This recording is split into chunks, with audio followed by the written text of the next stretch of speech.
Well, let's go ahead and get started. Chris, happy belated birthday, 40th birthday to Chris Murphy. Thank you. Thank How do you you. feel are you 40 and fabulous? I am 40 and fabulous. Yes. And you had Yes. a real vacation. How was that? I know I can't wait for today's guest to get her breakdown on if I did it right, but I completely disconnected for 10 days. I didn't check my email. I didn't check voicemail. I didn't do anything and it felt awesome.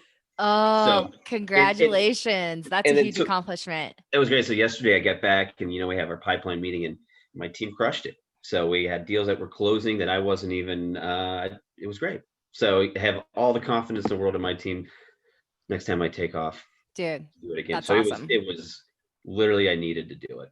It That's a was like great test. badly needed. How are Awesome. you doing? What's new? I heard Well, there's a small election today. I We're recording have this my on voted November 3rd. sticker. I voted yesterday. Cool. I Um, there's just small election. I'm doing much better than I thought I would be on cool. this day. Yeah. So I feel prepared for any outcome, but we will see. So Hmm. let's dive in. We have an Cool. awesome guest today. Julie Gray is a certified professional coach. She works with her clients to naturally reduce stress, overcome anxiety, and stop procrastinating by uncovering the strategies that actually work for you in your life, resulting in greater productivity, creativity, and well-being. She's worked with hundreds of professionals, groups, and teens since starting in 2007. And she believes that when we align with who we are, it is much easier to discover the systems and strategies that are best suited for how we operate rather than attempting to fit ourselves into a new strategy. We learn how to mold the strategy to fit us. Love that. So you're also a blogger, speaker, and the author of 3 e-guides: True for You Time Management Workbook, Discovering Your Real Priorities, and How to Stop Overthinking. You are the co-creator of the 21-day time makeover with Self Magazine and a featured productivity expert in the Washington Post Time hacks section. And you've appeared a number of different places and you have a ton of credentials and you are the real deal. Thank you for joining us, Julie. Welcome to the Real Estate Ready Thank podcast. you so much. I'm so glad to be here. I We surprised Julie with video, so was she like, looks ah! gorgeous. No, you look good, Julie. You look good. So it sounds like today this is such a great topic for anyone in any business. Time management, what it really means for you, how to find the best strategies that fit your life and get out of the old cycle of change. So maybe you can just kind of dive in a little bit and tell us a little bit about how you got involved in this, because you've been doing it since 2007. That's a long Crazy, time. right? I know. I started Profound Impact as a professional organizer. And so I would like go into people's homes, set up systems in their physical space. And what I very quickly realized was that a lot of the clients that I was getting or that I was attracting were going to need systems beyond just the physical, just the tangible. We were going to need to look at prioritization. We were going to look at task management. And so really within a year or so, I started training as a coach and then incorporated that into my business. And I kind of did both for a while. And it was just kind of a natural progression to move into the time management, productivity coaching, consulting. Several years in, I kind of let go of the organizing because you can like really dig in with people, You were the original Marie Kondo. You're the original Marie Kondo. I mean, we all are the original. That's right. Well, what made you want to get into, I actually just had a professional organizer come help me with this space I'm in right now for the first time in my whole life. And it's changed how I view systems, right, specifically in my home, my environment, which is a great place to start. What got you into just being a professional organizer to begin with? When I was in college, I thought I made up the industry. I was like, guys, I'm so good at like helping you figure out your dorm rooms. I'll do this. Maybe I could do this professionally. I wonder if people would pay me. And this was like pre-Google days, speaking of 40th birthdays. And I eventually, searched or found it, I think later on in college, and I found that there was such a thing as a professional organizer, and I was like, oh yeah, that I'll do that. So it was several years, a couple jobs later after college, but I started it up when I moved to DC. I just learned that there is a professional organizing college or school, right? Is there really? Is there? It exists. There's an association that's been around literally for like 30 There's like years. you can go to school to learn how to do this stuff, which I think, I mean, There's these are a lot skills. of people that are offering that now. Yes. There's a lot. I mean, we should be teaching our kids this stuff. It's pretty cool. Yeah. Cool stuff. So you transitioned into more of the personal coach industry. Yep. And specifically, what I really love about your approach is teaching people how to make it work for their lifestyle instead of trying to get people trying to get you to fit into whatever our society has deemed productive. Right. And it brought up something that I just started really learning more about, which is and applying to my life, which is the learning how to sync with like the infradian rhythm.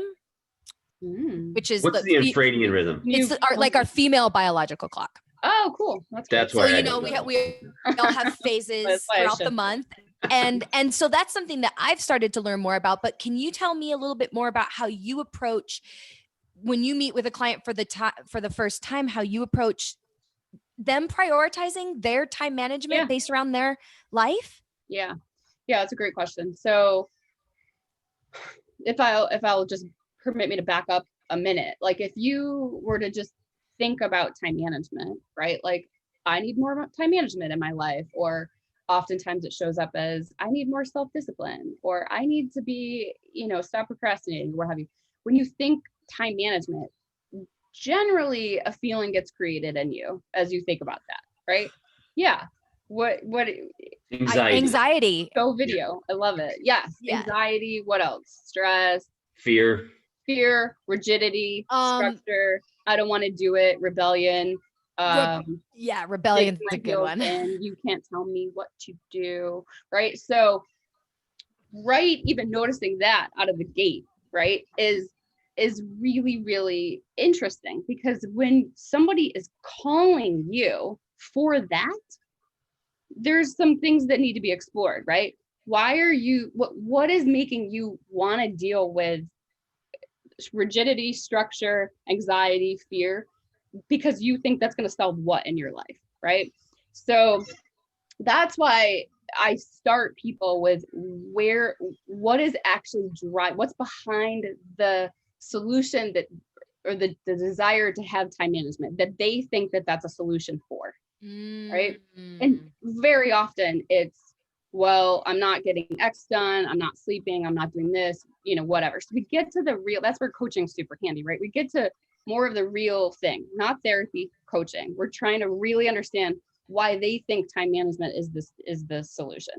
Then once I understand where they're coming from, then we can actually backdoor our way in to what is that they specifically need. Sometimes it's time management, sometimes, but most often, frankly, almost always, it is them recognizing what they're already doing effectively. Right? I love that, because we do work so hard all day long. We're doing so many things. And sometimes at the end of the day, you're like, what did I even do today? I have no idea. I say this all the time.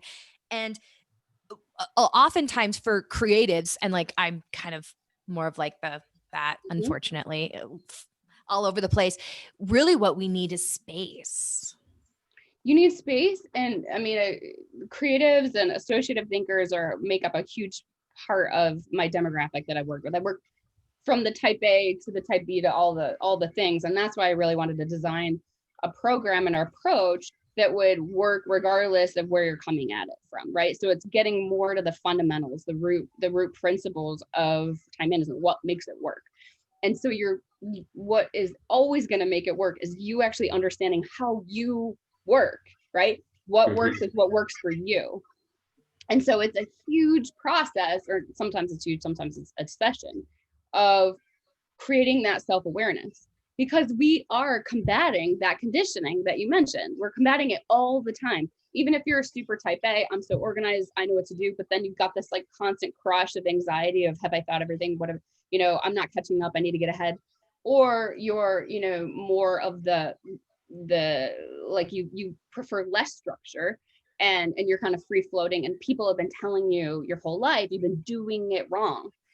Right? There's a way to be productive. There, you got to make a to-do list, and you got to do this, and you've got to, and so even if you're doing things really effectively that work for you, the whole time you're operating in life, you're thinking you're doing it wrong. Talk about pressure, right? Talk about a whole other layer that you're having to navigate. So Julie, real quick, you're talking about figure out what you do well. So make sure you got this right. So you're going through like, all right, you ask your clients, like, all right, what do you do well in your day? You're like, well, I have a to-do list today. Like I have to-do lists. I have these things every day, and I just go write down the old to-do list. But what I find happens is 3 hours into my day, I'll look at my to-do list and nothing's been checked off. I'm like, what in the world? And I was being productive, things popped up and everything like that. I wonder if you can kind of go into more detail on, if somebody's listening to this podcast and they go, well, all right, first thing I got to figure out what I do really well. And then once you figure out what you do really well, you then basically go, all right, I suck at these things. I need to focus my time and energy that direction. Or how does that balance work on how you improve your time management? What you do well is not going to necessarily show, like, we're all fish swimming in water, right? Like, we don't know the water. It is very, very hard for us to see our own selves.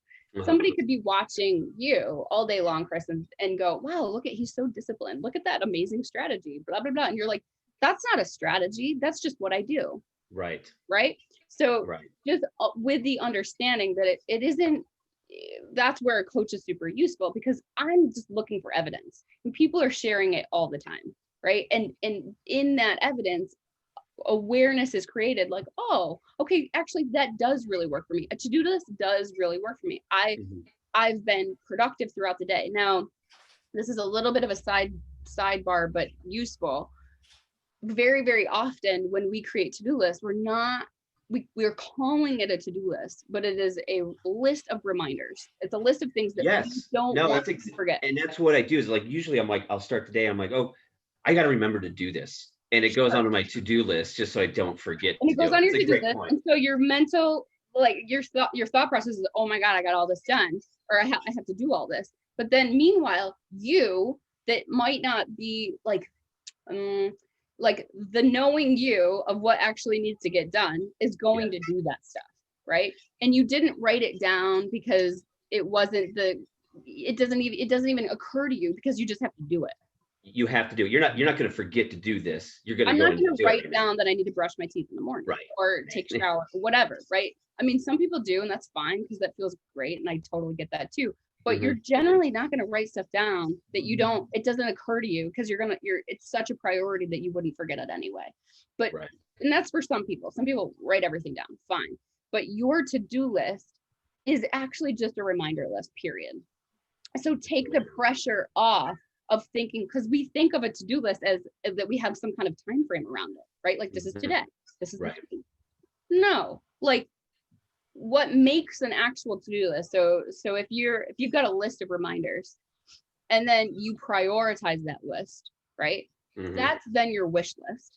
So first you got a reminder list, you've prioritized it, that's your wish list. If you've connected that wish list to a time frame, right? Like, oh, I actually have the capacity to get X, Y, and Z done today, that's officially a to-do list.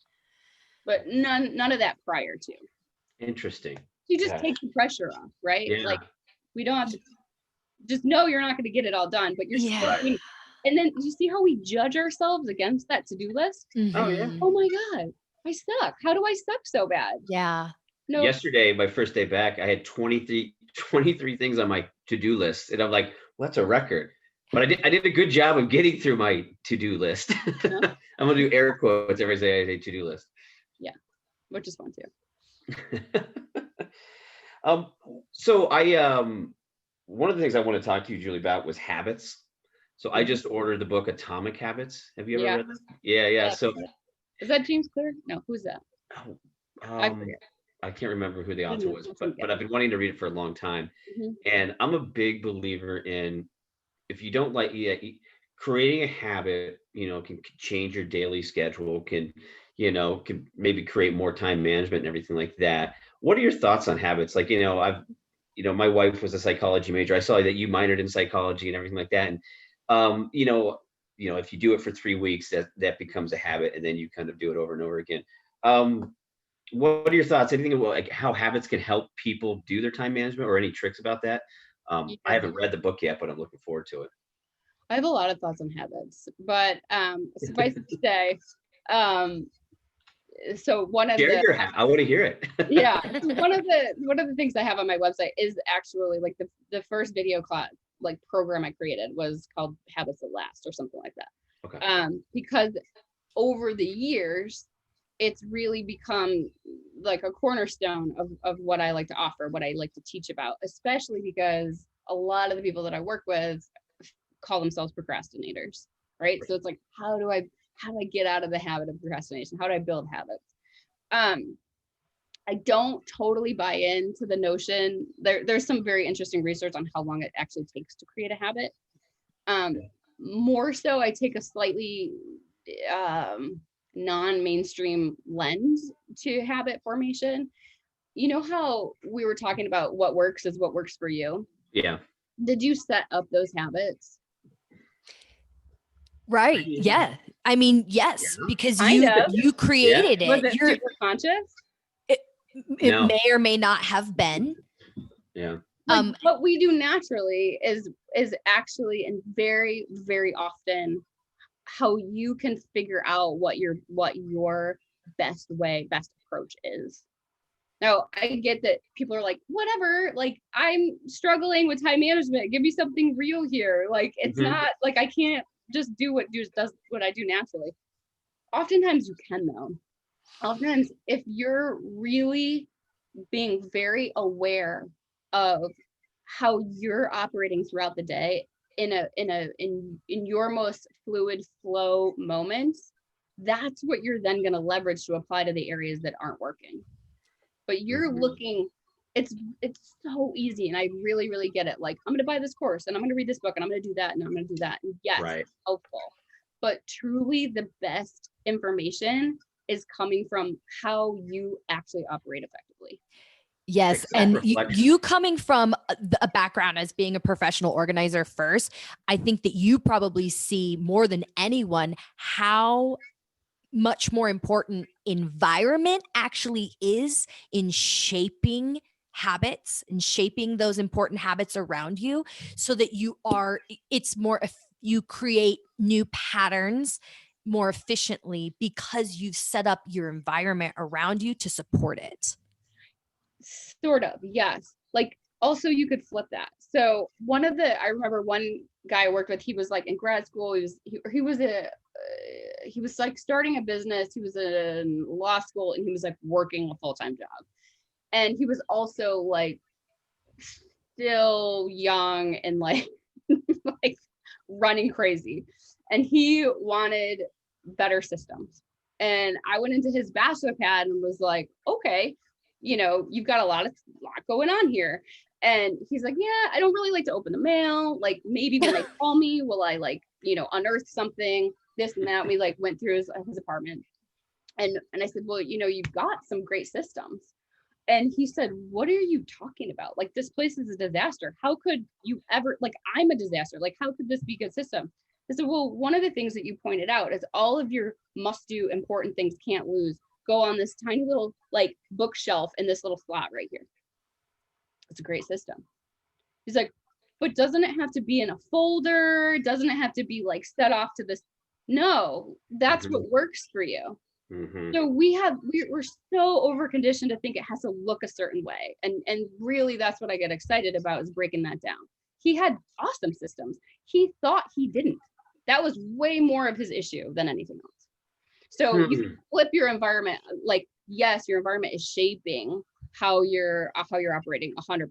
And sure, like we did a bunch of work that helped him kind of, but what really, really helped him was him realizing, oh, folders don't work at all for me. I need to have things out.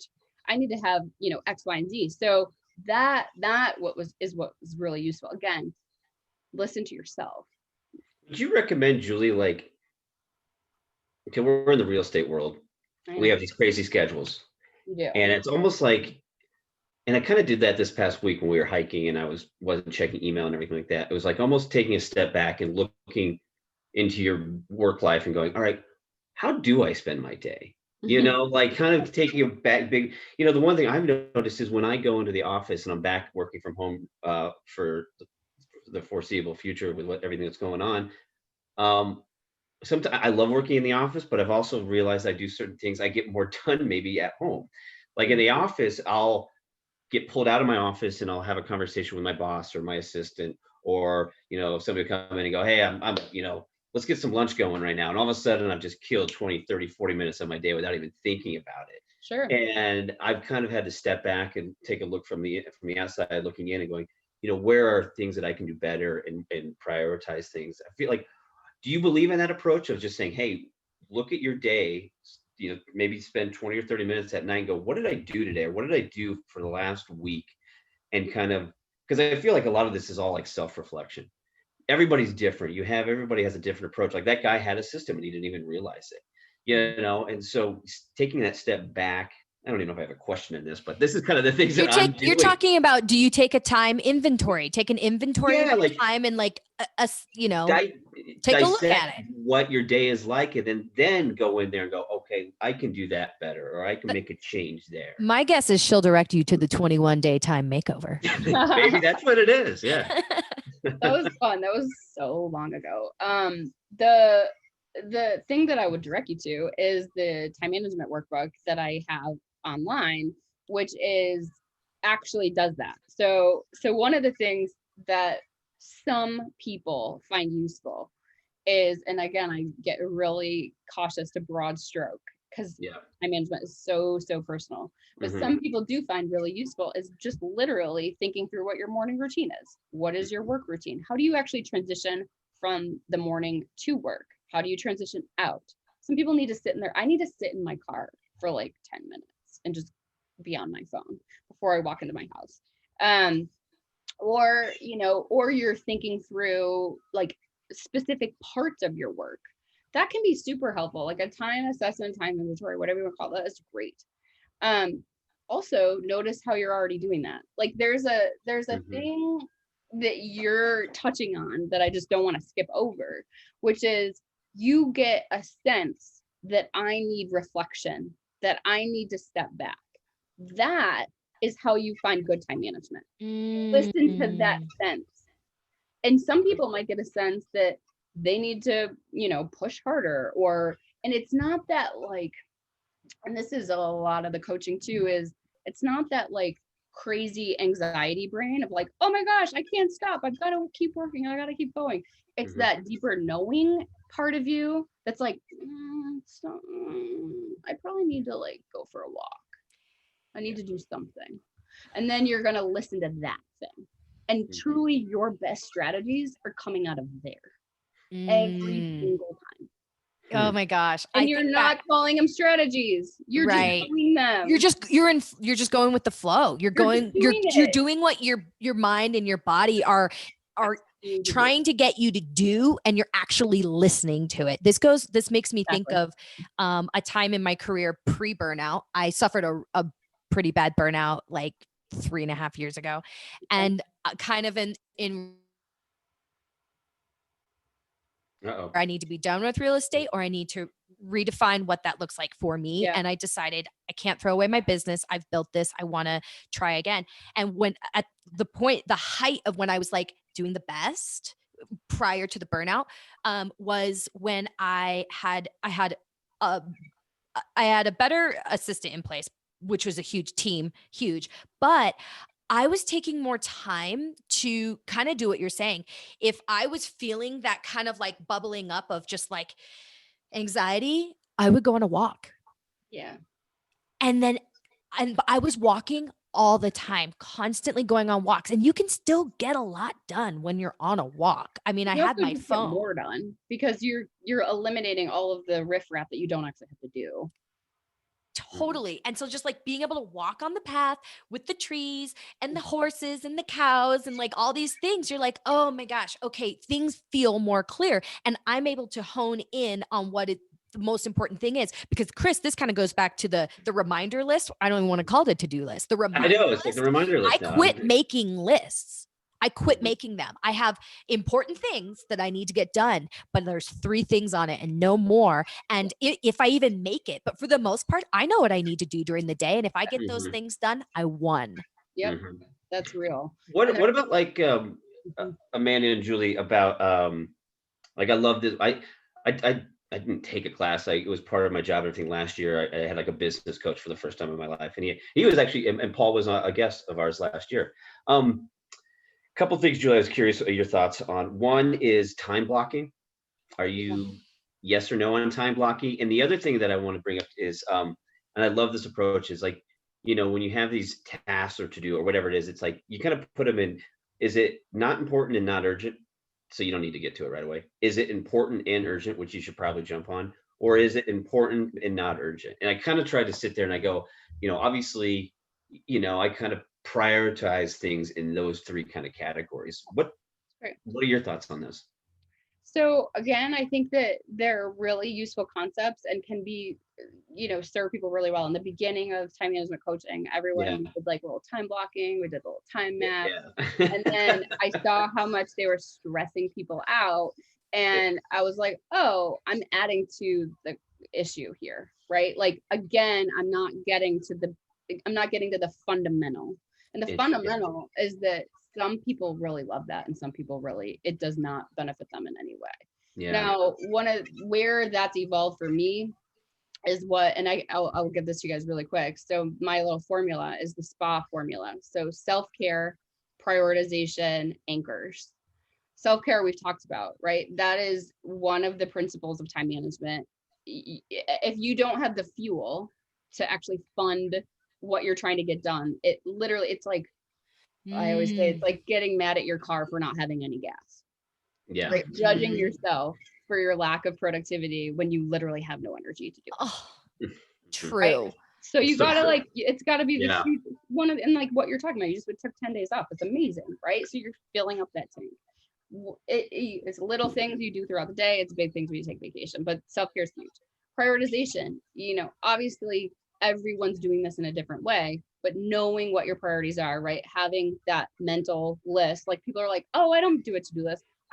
On my way to work, I just figure out what I need to do, right? Done. Mhm. Like that's their version of it. Perfect. Mhm. And then anchors is my sort of evolved concept for like the time blocking world. Instead of like from 1 to 2, I'm going to do emails or blah, blah, blah. Like Yep. people want fluidity, right? Remember we started when we talked about time management, that people have this like visceral reaction to it. And Mhm. one of my jobs is to help people see like, this is actually going to work better for them when they get aligned with what works for them. This isn't about adding rigidity, structure, self-discipline, all the things to their life. And one of the ways you can do that is through anchors. Anchors are activities that we have regularly in our schedule, that we regularly make time for, that we regularly quote unquote time block, that we Mhm. never would call them that, right? Like maybe you go to yoga class at 6, or you have dinner at a certain time, or you go to work at a certain time, or you pick up your kids at a certain time. Mhm. This is literal proof that you actually have more control over your schedule than you think you do. And so when you're considering time blocking, or you're considering your priorities, or you're considering you want more self-care, think about what kind of anchor you can set up in your schedule that can move, that's fluid, that if you miss it one day, that's fine. Re-anchor yourself on another day. Right. That's where I'm at around the world of time blocking. Again, super Interesting. useful for some people to get very specific and like rigid about it, and that's fine. I like a little bit more fluidity. I mean, So truly, there's like a continuum. Yeah, so that increasing is like you know you're going to do it, but you don't have to do it at 1 o'clock every single day. You know, if you Yeah, do and it at like 3 o'clock that or just 8 o'clock feels in the morning. claustrophobic to me. Like I Yeah, don't want to do something every day at once. yeah, That's me. that's a good point. I've noticed that in the past I did really well with time blocking, but then there got to be a certain point where it turned rebellious with Yeah. it and really didn't like it. And the more that now I purposely try to keep my schedule as open as possible because there's so many things that come up during the day that demand my attention right then and there. Yeah. And then if I have that freedom to, make sure that maybe my morning self-care routine gets to go extra long because I am working extra late, but Mhm. then I'm not resentful of it. Right. And I think Chris too, like when you were talking about time, I don't like time blocking. I Well, you know, it's don't funny. like it, but I think it's a Yeah, good thing to do maybe after the fact when you look at your, like sometimes I'll be like, wow, did I just spend 2 hours doing XYZ? Yeah. And I'll actually put it in my calendar so that I know what I actually did. And yeah, then I'm aware of like kind of how much time certain tasks do take Right. for when they inevitably always come up in the future so that my expectations are adjusted right. appropriately. And I found like if I did it, it's like, oh, I'm going to do my calls at 10 o'clock on Tuesday or something like that. I would quickly realize like sometimes I'll be like, or maybe it's 2 o'clock in the afternoon. I'm like, well, I want to do them right now. Yeah. Like, I'm not going to wait 2 hours to do it. I'm going to just do it right now. You Exactly. know, it's like, so I love that anchor approach. It's like, you know, you're going to do it, but don't feel like you have to do it every day at this Yeah, time. set it with your energy, right? Like if Yeah. you're like, I want to make calls in the morning. Like Yeah. in the morning is when I get like my best productive work done, right? Yeah. Like Mhm. you can line that up. And just another quick side note, Amanda, the other thing that a lot of creatives that I worked with, part of their system is that the system will change. So you Yeah. are in constant evolution, right? Actually, we all are. I think it just happens more frequently and more like I dramatically 100% agree. Mhm. with the more creative side, right brained people. But I also think that that's like beautiful. So Mhm.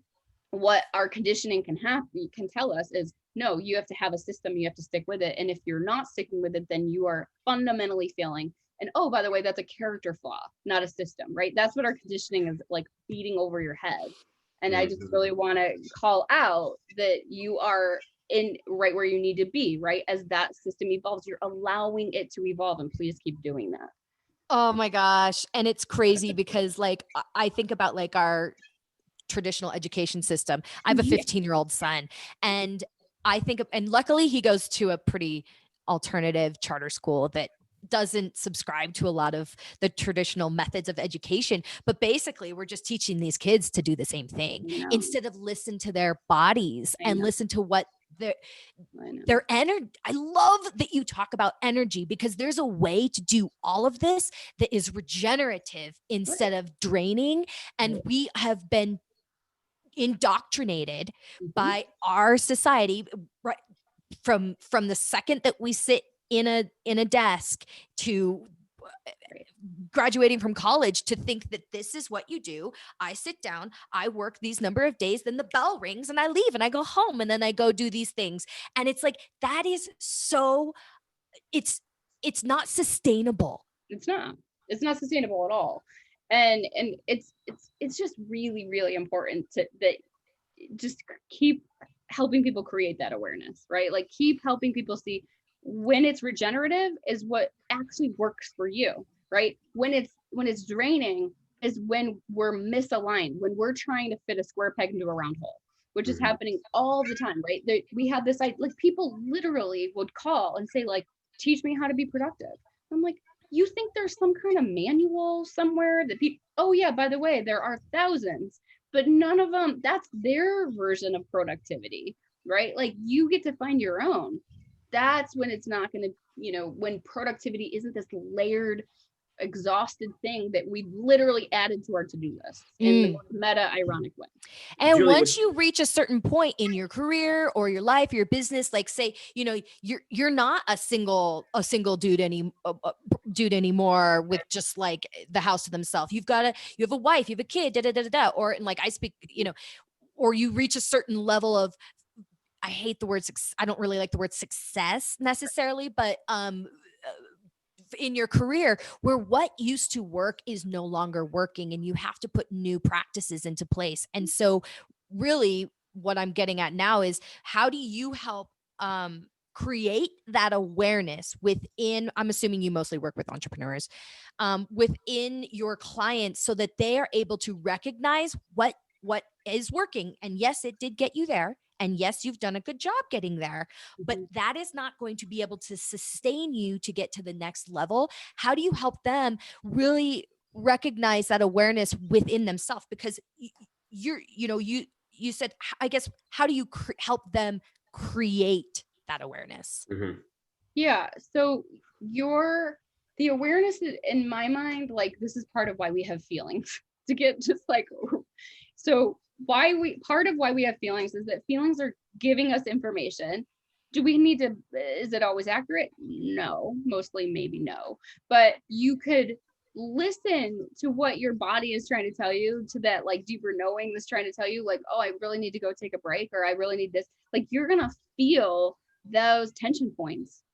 And you're also, and this is actually harder to notice when you are not feeling that at all, when things are just kind of moving along and you're not even noticing, you're not even paying attention to it. When things are going well, it's actually harder to see, right? Because you're just in it. And one of the things that I would just offer is you can enlist the support of others. Like, oh, like help me remember that I need to look out for what actually is working, that I need to look out for like a day that went well and why. And very, very often what's happening is that you're just listening to that deeper part of you. Oh, this is the next thing that I need to do. Oh, this is the next thing that I need to do. And when you're feeling that tension or feeling like that, oh, that's your perfect cue to, maybe if you're Chris, you step back, you maybe map out your day, you think through like what's not connecting right now. Maybe it's going to occur to you to call a friend or call a business coach or read a book or talk to your business partner. Something's gonna show up as the next obvious thing that you need to do. Now I get that that's kind of vague, but I will tell you, the more you start the more you start looking for your no-brainer next obvious things in the moment, the more you're carried forward without you having to like dive hard into figuring it out mode. It's just the next thing. And really what you're talking about is mindfulness. Yeah. So it's mindfulness before you put the like doing of mindfulness on it. So we are really like super fired up about mindfulness right now, and it is amazing. And I did the class and I did the things and I love it. And it's a doing. It's a oh, am I being mindful? Am I doing mindfulness? What is the definition of mindfulness? It's like non-judgmental awareness. Okay. I think is John Kabat-Zinn's version of it, and I might have misquoted that. So it's something along those lines. Okay. But essentially, we're even looking just a little bit ahead of that. You're not doing mindfulness. You're just mindful. You're aware. You're just it's just what arises. You're not like, you can't get ahead of awareness to tell yourself what to think or to what to notice. But you can notice that you're noticing. So right? There's going to be people that maybe have never really practiced that before. That's really understanding that awareness within themselves.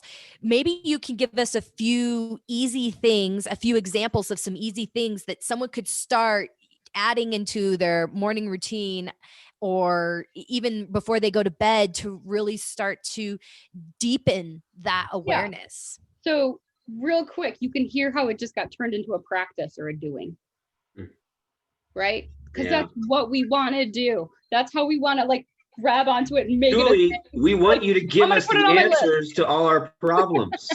I mean, right, this is really easy. It's a shift. This is different. We're coming at it from a different way, right? We've been taught, what do you got to do? We got to figure it out. I'm going to put meditation on my list. I'm going to stress out a lot that I don't meditate every day, right? Like, can you hear the irony, right? This is what we do. Now, what I'm offering is that here's one way to think about it. This is around like procrastination, like what I work with a lot with people. Is, I remember working with this one woman in particular, and she's like, I'm missing promotions because I'm, just not getting my work done. And I said, okay, well, what do you want out of the coaching? She's like, yeah, I just want to do a little bit more.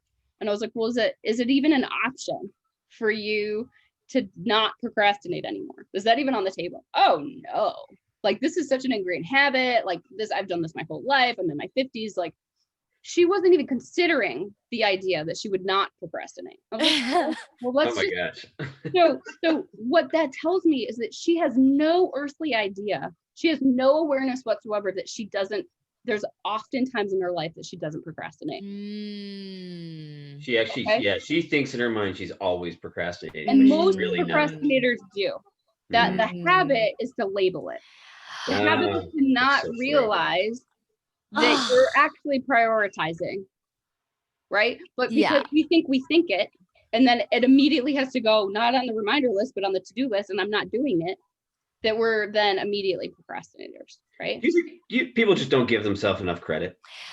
Basically. We're really hard on ourselves. Really hard on it. But also, we have our own radar, right? Like, we've got our way of looking at ourselves, we got our way of looking at life, and we are constantly scanning to reinforce that. So what other people can do, like you guys as business partners, your actual life partners, what have you, other people can help you look beyond the radar. That's what I'm doing as a coach. I'm helping people see, well, actually, Susan, you just told me a story. And inside of that, I heard no procrastination whatsoever. I heard you just went and got that done. Well, honestly, it took her like a couple of months of reinforcing that. And I was like, just notice when something happens that you didn't like. That was the crack in the door that we had to like open up, that she could even consider the possibility that she wasn't procrastinating all the time. This is what I'm talking about with awareness. And once she saw that, the door opened wider. Oh, like, and then she says, I remember, she goes, you know what occurred to me to do my taxes today? And I didn't do it. And or no, she goes, 2 weeks ago it occurred to me to do my taxes and I didn't do it. I said, okay. She goes, a couple of days ago it occurred to me to do my taxes and I did it. I said, great. She goes, it never occurred to me that I was procrastinating. I was like, yeah, like that's what we're talking about. Like, it's just alignment. Yeah. And it kind of goes too with honoring the natural flow. You're like, okay, of course I know I need to do my taxes. If I don't do it the day that I said and that it occurred to me that I needed to do it, doesn't mean that I'm a failure at doing my taxes. It just means it means I thought about it. I'm aware of it, and I'm going to make I may or may not make a plan to do it, but one day I might wake up and just do my taxes. We have an internal sense of prioritization that we give no credence to. It is literally always there. It is the same as awareness. It is guiding us moment by moment by moment by moment. We are taught to look out. We are not taught to look in. That is literally it is literally there all the time. And the more you look in that direction, the more it occurs to you to look in that direction. The more you're just like, like, this is a silly example. I don't like to be cold. So I used to procrastinate taking a shower. I would go to the gym. I'd be like, oh, I don't want to take a shower because I don't want to be cold and I don't want to like do all the stuff. I just want to go on about the day. right? I People just are want like, to I can't smell believe you all you tell day. the I don't want to shower. worry about it. People are like, I can't believe you tell the shower story, but I always tell the shower story. So then this is a really cool moment for me. So I get back, I used to teach spin class. I get back from spin and I'm like, I could feel that feeling of like, oh, now I have to like deal with the shower. And I then like this new thought was like, why don't you just see what you do? Like, why don't you step? Because I started like bargaining, I started negotiating, I started like, it's only going to take a few minutes, like, then you'll be done, all the things. And I was like, actually, no, like, let me just see what I do. And so I just said, okay, I'm going to just listen to the next thing that I need to do. And I was cleaned up the house and I did some dishes and I like I did a little work.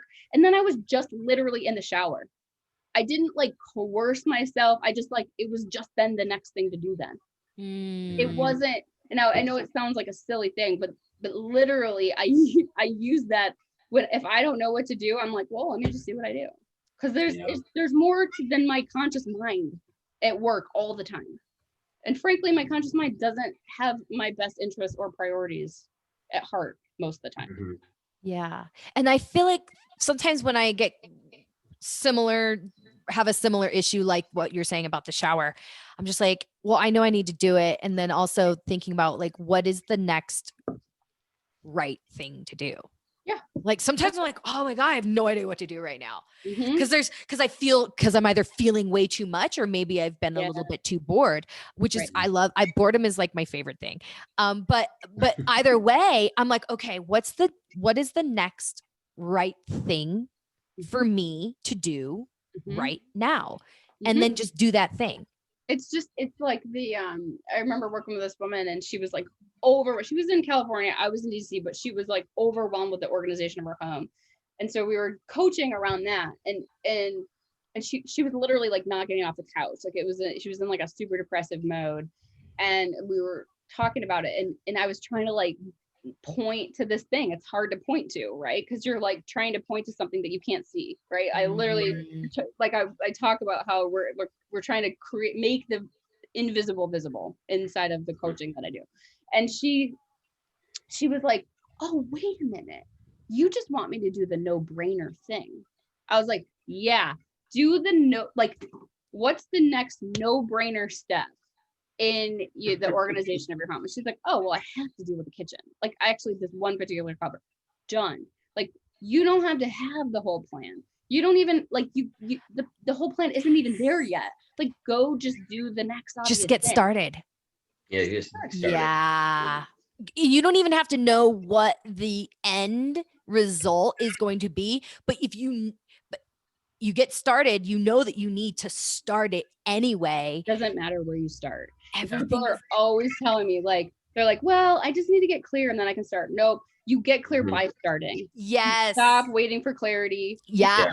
Just go I mean, this podcast is actually a really good example of that because I mean, I knew that I wanted to start a podcast and I had a few pilot episodes of another podcast in place. And so I essentially had started a podcast, but I hadn't launched it. And then Chris comes along and he's like, I want to start a podcast. I was like, honestly, I'll be more successful if I have someone next to me helping me do this. And now we've been doing this for almost 18 months. It's been a blast. We've done a rebrand from the beginning. It hasn't been perfect. It's certainly, we've maybe been all over the place here and there, but we're doing it. That's how you learn. That's awesome. Yeah. No, it's really cool. I'm a huge believer in that. It's like if you're trying to make the perfect plan, you're going to waste so much time. And first of all, it's never going to be perfect. It's not. No. Just go out there and do it. And it's funny, like, my wife's a food blogger and she's got this quote or this phrase that she loves. And she goes that, only take criticism for people that are down on the field actually playing the game. Yes, I love that. It's like it's really easy, to be in the stands going, "Oh, you suck." Like this woman emailed her, like, "You had some typos in your last post." I love that. What does she want? Have her write 1,000 words a day, And so I'm a huge believer in that. You just got to do it. And if it doesn't work, then change. If it doesn't work, then change something. Exactly. Yeah. You never are going to know the outcome. Right. Even if you think that is not going to be it. I promise you, if there's one thing that this life has taught me, it's It's just like surrender, go with the flow. You Yeah. have no When I was control. hiking, Just keep showing up and doing the right thing, doing the next right thing. Yeah. Doing the next thing. Yeah. No. Okay, this is. Do you have a Chris? Do you have a question? I had one quick thing before we kind of wrap up here, Julie. There's this thing going on right now, apparently, where everybody's living in their homes and there's this virus around the world. I heard something about that. You've heard about it? You've heard about it? Yeah. Yeah. So, and then I read this article yesterday, and then there's a small election today too. So nothing's going on in the world right now. And I read this article. God, what did it say? It was crazy. It was like 55% of people today, November 3rd, 2020, is going to be like the most stressful day of their lives because of the election and the coronavirus and everything like that. As we kind of just wrap up everything, talking specifically on the world that we're living in, we're all on Zoom, working there. What are some of the challenges that you're seeing people are facing, and what are some solutions that kind of help people get by during this time where, quite frankly, everybody is ready to be done with this year and hates it? I don't know anybody that loves it, but what are your thoughts? I mean, you do a lot of time management and organization, and at the end of the day, a lot of self-reflection. And in order to achieve these goals of better time management or just having a better life, you got to be able to look back on yourself and go, okay, these are things I could have done better, done well. But specifically towards what we're doing right now in 2020, here we are, November 3rd. Any comments to share with, to the listeners on maybe what they can do to help them out or something like that? Yeah. Stress is a normal thing. I mean, this has not been a normal year, like by any stretch. And this election is not normal. The pandemic is very abnormal, but stress is normal. Yeah. We have cultivated a fear of it. And do you think people feel like everything's got to be perfect all the time? Yeah. I feel like there's this sense of like, it's okay to have some shit go haywire from time to time. It is. And frankly, one of the things that I, a lot of my conversations have been around the election and the pandemic and what needs to happen. And one of the things that generally comes up is that, like, we don't have to be stressed that we're stressed. We don't have to be anxious that we're anxious, right? We've got, like, there's a Buddhist phrase called the second arrow, right? So we might have like a massive election and a really stressful time around the pandemic or whatever's happening, but then we add this second arrow of it shouldn't be that way, or I should be better at handling it, or I should be positive, or I should not be afraid, right? And we don't allow ourselves to just be where we're at. And we think that if we do allow ourselves to be where we're at, we will be under the bed sobbing, right? But actually feelings, this is like the second podcast that will start in 2 minutes, but like we don't have to be afraid of the feeling itself, right? A feeling has never actually taken us out at this point. Are they comfortable? Not at all, right? But that's okay. Again, as part of our conditioning, we think we're failing. We think we're failing if we have feelings that we don't like. Yeah. And like, let's just take that step back and realize it's entirely okay to be where you're at. Acknowledge it. Sure. Acknowledge it, be mad at it, like hate that you have it, be like, in it, allow that to be part of the experience. Yeah. Be stressed that you're stressed about it. Like at some point, draw the line, right? At some point, just let it, it's gonna just be there. So let it, you can let it be there, and you can literally like you can literally like take that layer off. Like a lot of times I'll draw a stick figure with like the curly Q like thinking above it, Yeah. And then you can see how, oh gosh, I don't like that thinking. Like I better get worried about it, right? And then there's another curly Q thinking on top of that one, and then another, and then another, and then it's ongoing, right? Oh, like God. catch it. Oh, I'm just caught up. Like we call them thought storms. I'm in a thought storm right now. I am like worried about the worry about the worry. Yeah. I think a lot of people are caught up in thought storms right and now. That really, I feel like that too goes into like break that pattern, go out, go do something that's going to raise your vibration, whether that's taking the dog for a walk or calling a friend or Taking a dog for a something. walk. Look at I this one see here. that little angel. Look at her. Oh, look She's, at oh my god. she's passed Who's a out. good dog? It's super comfortable right now. She's Breaking that spoiled. pattern, breaking that cycle. And that same awareness is going to tell you. That same awareness is what breaks it through, right? Yeah. Once you see the radar, once you see that pattern, once you see that thought storm, you're out of it. Yeah. I think that's the biggest thing that like yoga has taught me is just like to, you have to be in it and you have to acknowledge it and stay in it. And there's a deeper awareness of body and self. And then you just stay there. Do you meditate, Amanda? Oh, yes. Yeah. Julie, do you meditate? I haven't meditated in a long time. Every now and again, I'll get like the little like what I used to meditate very regularly, and then I realized one day that it was not meditation, but like rumination. Like I was just like, and then I was like, maybe I'll just like let it come up when I need to, and that's what I do. Cool. Awesome. Okay, well, let's move on to a few just quick questions. I'm curious, Julie, if you have a favorite book that you've read recently or that you're reading right now that is really speaking to you. I'm reading right now a book called Being Aware of Being Aware by Rupert Spira. And it has everything and nothing to do with time management. All right. I have a whole new like theory on time management now. Cool. Yeah. That's fun of the work that I get to do.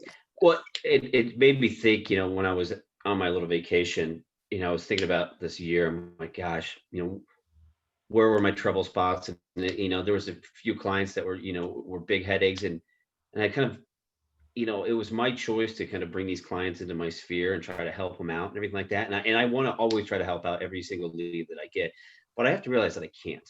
Yeah. And some people don't want your help. And some people don't want my help. And I go, here I am just killing myself, trying to get this thing done. And I go, wait a second. I had all the power in the world to say, you know what? I don't think it's going to work. Right. Maybe you should find somebody else. And I'm kind of taking that approach going forward. Whereas like, in one of the deals, I just had a bad feeling from the day one, and I should have trusted my gut. Yep. And I didn't. But now I look, for 2021 and on, I'm like, you know what? I don't need to take on every single person and I might not be the best match for them. And so that's been kind of like just incredibly therapeutic, and I'm like the weight off my shoulders. Like, wait a second, I don't need to help everybody out there. No, and in fact, it's not helpful, right? Like you're going to be most helpful to the people that you're aligned with being helpful to you. Sorry, I just had that thought. But being aware of being aware. We always ask this because Amanda's an amazing musician and an amazing singer. So I don't know if you know that, Julie, but do you have a favorite concert? Obviously, the last concert you went to might not be too recent, but do you have a favorite concert? We always like that. Or artist. That's literally like, I can't do favorites on the spot. Let me just see if anything comes to mind, but nothing. I saw Dead and Company last year, which was like so fun. Yeah, awesome. You probably get some great shows coming outside DC too. So. We used to, yeah. We used to too. Now we get comedians going to drive-thrus, which, by the way, is a lot of fun if anybody hasn't done that yet. That's all I got. Julie, thank you so much. Yeah. You guys are awesome. Thank you. I feel like this is so, your philosophy and your method is so different from what we see in this industry. Big time. I've been doing this for 7.5 years or something like that, and I've done a lot of coaching. For years and years of coaching, and over the years I have just found that really none of those fit me very well. And I would, you go to conferences and you talk to all these people, and you talk about all these things that they say that you need to do to be successful, and you implement those things, but they just don't feel right. And this approach that you have feels right. And when you feel right, everything falls into place. Everything clicks. You're in flow. You attract what you need to attract. You don't attract what you shouldn't be attracting. Right. High maintenance, ungrateful clients that steal your energy. And so I just think what you're doing is incredible. You're bringing awareness to the fact that what all these, really very successful coaching companies have been preaching for years, that's only one way to look at it. Right. And you're really looking at it a completely different way. So thanks for all of your awesome insight and advice. Thank And you. Julie, Thanks for being open to it. I love it. well, hey, Julie, how can our listeners find you? I know you've got a couple of books out there and stuff like on website. Where can the people find you? So yeah, I got a couple of the e-guides on Amazon. You can just search for Julie Gray, Gray, and my website is impact.com. I would say the best and most recent of compilation of the work that I've done would be the video course that's online there. Okay. And I think I have a 30% off. So if you type in overthinking, the code overthinking, you get 30% off of that course. Overthinking. Awesome. Cool. And is that the Habits That Last course? It's called Habits That Last, but frankly, it gets into like all of this. It gets into productivity, it gets into time management, it gets into procrastination. It's an accumulation of, my understanding of what's useful and helpful, as of this year. Awesome. So profoundimpact.com, go to the Habits That Last. Profound-impact.com. The Habits That Last course will be 30% off if you type in overthinking. Got it. Awesome. Thank you so much. Thank you. All right. Thank you so much. This was awesome. Thank you. Julie. Take care, guys. You too. Bye-bye. Bye. Bye. Cool.